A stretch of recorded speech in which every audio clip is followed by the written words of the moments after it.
Après toutes ces avancées de la chirurgie, est-ce qu'on a besoin de la chirurgie? Ça provoque un peu. Donc, effectivement, cancer du rectum, guérir sans opérer. Donc, la prise en charge des cancers du rectum, classiquement, c'est une chirurgie. On enlève le rectum, on enlève tout le tissu mésorectal ensemble, on bloque. Donc, une résection mésorectale complète, une TME, qui a été prouvée pour vraiment diminuer le risque de récidive locale et qui est le standard. Parfois, on rajoute un traitement néoadjuvant en fonction du stade et du risque. Quand c'est précoce, plutôt pas. Quand c'est intermédiaire, s'il y a une difficulté à faire une résection correcte, on la rajoute. Et quand c'est un cancer avancé, on sait qu'il y a un avantage effectivement pour diminuer le risque de récidive. Le traitement adjuvant peut se faire en fonction d'une discussion avec le médecin et le patient. On balance les bénéfices-risques. En général, c'est les chimiothérapies à discuter. Leur preuve n'est pas encore faite. Donc pour les traitements néoadjuvants, c'est de la radiothérapie ou de la radiochimiothérapie. Ça diminue la taille de la tumeur et le risque de récidive locale. Et ce qui est intéressant, c'est qu'on a des réponses pathologiques complètes. Donc on fait le traitement néoadjuvant, le chirurgien opère et on ne trouve plus rien, plus de tumeur. Donc on peut se poser une question, est-ce que c'est vraiment nécessaire? Parce que une chirurgie, c'est pas si anodin que ça. Quelles sont les conséquences d'une chirurgie? Bon, il y a les risques opératoires, bien sûr, qui ne sont pas nuls, mais qui sont légers. Avec ces nouvelles technologies, on arrive à diminuer. Mais parfois, la tumeur est très basse et nécessite une stomie. Si on doit enlever, disons, les sphincters, on doit mettre une stomie. Donc, pour les tumeurs très basses, c'est un problème. On peut avoir une incontinence fécale, des troubles urinaires ou des troubles sexuels qui viennent après la chirurgie parce qu'on doit enlever ce mésorectum en bloc et les nerfs qui sont tout proches. Donc, forcément, ce n'est pas sans conséquence pour tous les patients. Donc, préservation d'organes, guérir sans opérer, disons. Donc, la première donnée qu'on a, c'est une chirurgienne qui a développé ça. Donc, c'est un docteur Haber Gama au Brésil, qui depuis les années 90 s'est dit, puisque ces patients font des réponses complètes à la pathologie, est-ce que je suis obligé de les opérer? Et qui regardait les patients traités par radiochimiothérapie, analysés après 6 à 8 semaines comme on fait classiquement, et disait s'ils avaient une réponse clinique complète, qui n'est pas la même chose que pathologique complète, est-ce qu'on continue de les observer? Donc il y avait à peu près 34% de son groupe de patients qui avaient ces réponses cliniques complètes, et les suivaient régulièrement, tous les mois. Et considère un stade 0 si au bout de 12 mois il n'y avait toujours pas de récidive et arrivait à peu près à 27% de patients qui n'avaient pas d'opération et qui étaient en bon état. Progressivement, on a augmenté un peu la dose de rayons et aussi de chimiothérapie, un peu intensifiée, et avec ces patients-là, on arrive à effectivement 68% de réponse clinique complète, des stades 0 dans 57% des patients. Donc une préservation d'organes chez pas mal de patients, donc c'est des données très intéressantes. Après ces données, plusieurs pays, plusieurs centres ont décidé de suivre cette expérience, d'essayer chez eux, voir ce que ça donnait. On a les databases de ces différents centres de Watch and Wait, donc 47 centres, donc 15 pays, avec plus de 800 patients. Et on a une idée de ce qui arrive. Donc on sait que le taux de repousse avec ce type de traitement à 2 ans est de 25%, c'est pas nul. Mais en général, ça se retrouve vraiment là où était la tumeur principale et on peut les sauver, disons, par chirurgie. Donc finalement, on essaye, on regarde et si ça marche pas, si ça repousse, on peut opérer et les gens ont des survies et des disease-free survival qui sont similaires à une opération de base. Donc oui, c'est quelque chose qui peut se faire. Comment augmenter ce taux de préservation d'organes? Dans quel stade précoce ou plus avancé on peut faire? Donc il y a des chirurgies plus légères, donc on a vu avec le professeur Coron et le professeur Riss, ces résections transanales qui existent. Alors, ce n'est pas sans opérer, mais c'est une opération plus légère pour les patients quand même. On peut voir pour augmenter la radiothérapie, plus de chimiothérapie, et de plus en plus, on commence à avoir des sous-types moléculaires intéressants et avoir des traitements plus ciblés pour le cancer du rectum qui commence à arriver. Donc, chirurgie plus légère, donc il y a plusieurs études, je n'ai juste sélectionné 2, le but c'est sans chirurgie, donc je ne vais pas entrer dans les détails. Il y avait l'étude Grécard 2 qui prenait des cancers du rectum bas, T2, T3, qui faisait la chimioradiothérapie, regardait s'il y avait une bonne réponse et faisait une excision locale versus une TME, une résection classique, et regardait un peu le suivi. Le souci, finalement, il n'y avait pas vraiment de différence avec un outcome primaire, mais c'était un outcome composite. De manière surprenante, il n'y avait pas de bénéfice fonctionnel. On sait que dans cette étude, donc, tout le monde avait cette résection transanale et même dans les cas qui avaient un T2 après l'opération, on enlevait tout le TME quand même. Donc probablement ça rajoute la toxicité. Plus récemment, donc, il y a d'autres études comme l'étude Totem, une étude espagnole, qui va prendre des patients avec ces adénocarcinomes du rectum, de stade peu avancé, disons des lésions de moins de 4 cm, randomisé en groupe TME direct d'emblée versus radiochimiothérapie et suivi et TME si nécessaire, enfin résection transanale si nécessaire, et on arrive à une préservation d'organes dans plus de 80% des cas. C'est des données très préliminaires, on n'a pas un long suivi encore, mais c'est déjà intéressant, disons. Donc on peut effectivement augmenter cette préservation d'organes dans ces cas plutôt précoces. Pour plus de radiothérapie, On a les données qui montrent qu'en donnant plus de radiothérapie, on arrive à détruire plus la tumeur, ça paraît évident, mais pour vraiment arriver à des taux de contrôle locaux importants, il faut donner des sacrées doses. On parle de plus de 100 Gray pour arriver à ça, et en radiothérapie externe, on n'arrive pas vraiment à donner ces doses sans avoir énormément de toxicité. Donc on fait ce qu'on appelle la radiothérapie interne, donc plusieurs types existent. Je vous présente 2 études. Donc l'étude Morpheus, qui est une étude donc, de phase 2-3, donc des cancers du rectum précoces, moins de 10 cm de la marge anale, avec traitement par radiochimiothérapie, et randomisé pour un boost externe classique de 9 Gray en 5 fractions, ou un boost par curithérapie. Donc on a cet applicateur avec un ballonnet qu'on insère dans le rectum, on fait une imagerie, et on peut donc insérer les charges radioactives à différents endroits pour irradier la zone de la tumeur de manière très contrôlée pour donner ce boost en 3 fractions de 10 Gray, donc une énorme dose équivalente biologique. Et on regarde s'il y a une réponse clinique complète et on suit, ou non complète et on opère. Les données préliminaires donc, de cette étude sur 40 patients, on voit que dans le groupe radiothérapie avec boost externe, on a une préservation d'organes, une survie sans opération TME à 2 ans d'à peu près 40% versus 80% chez les patients qui ont le boost par brachythérapie. Donc on arrive vraiment à augmenter avec cette dose en plus ce taux d'éviter la chirurgie. Autre étude intéressante, donc l'étude OPERA, donc c'est Organ Preservation in Early, donc il y a le E là, Rectal Adenocarcinoma, parce que je vais vous présenter l'étude OPERA après, qui a presque le même nom.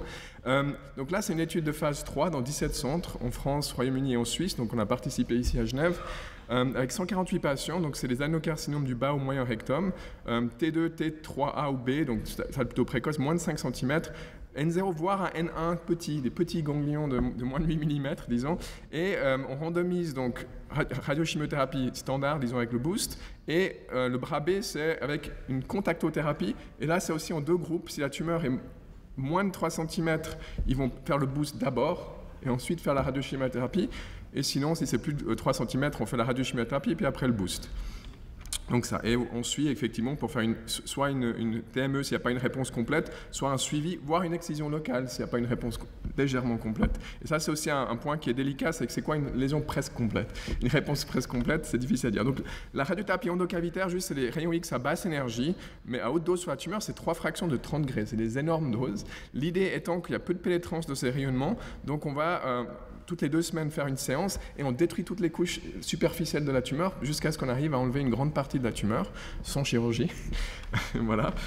Et on évalue la réponse après 14, 20 et 24 semaines et on suit effectivement de manière rapprochée pour s'assurer qu'il y a une réponse. Donc les études ont été récemment publiées il y a quelques semaines.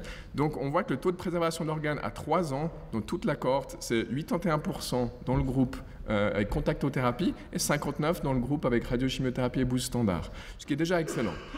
Par contre, si on regarde les tumeurs de moins de 3 cm, parce que vous vous souvenez, il y a ce boost qui se donne d'abord, on arrive à 97% de préservation d'organes, donc c'est excellent.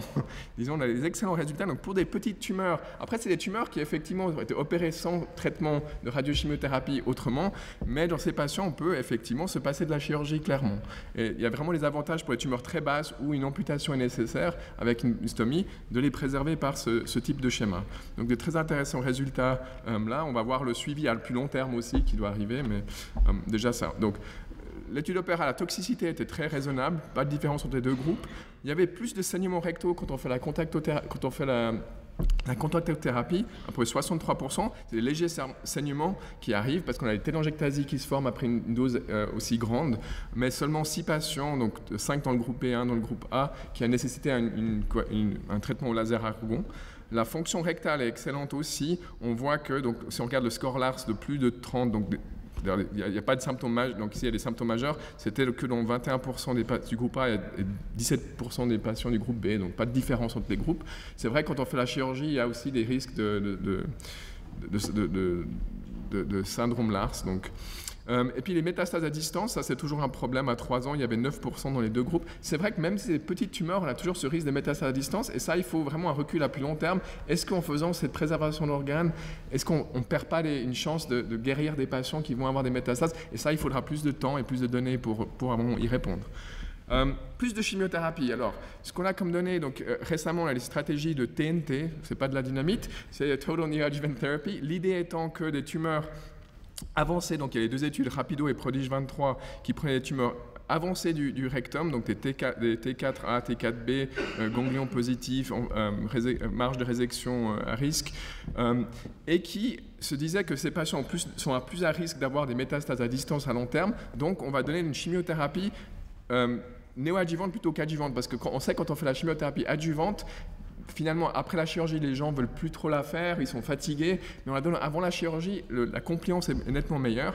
Donc dans ces études, on donne donc, le traitement standard, la radiochimiothérapie, opération, voire chimiothérapie adjuvante, c'est autorisé dans le rapido, ou radiothérapie courte, chimiothérapie donc pendant 18 semaines avant l'opération et après opération. Pour le Prodige 23, c'était radiochimiothérapie normale comme dans l'autre bras. Et ici, il y a chimiothérapie d'abord, après radiochimiothérapie, après opération.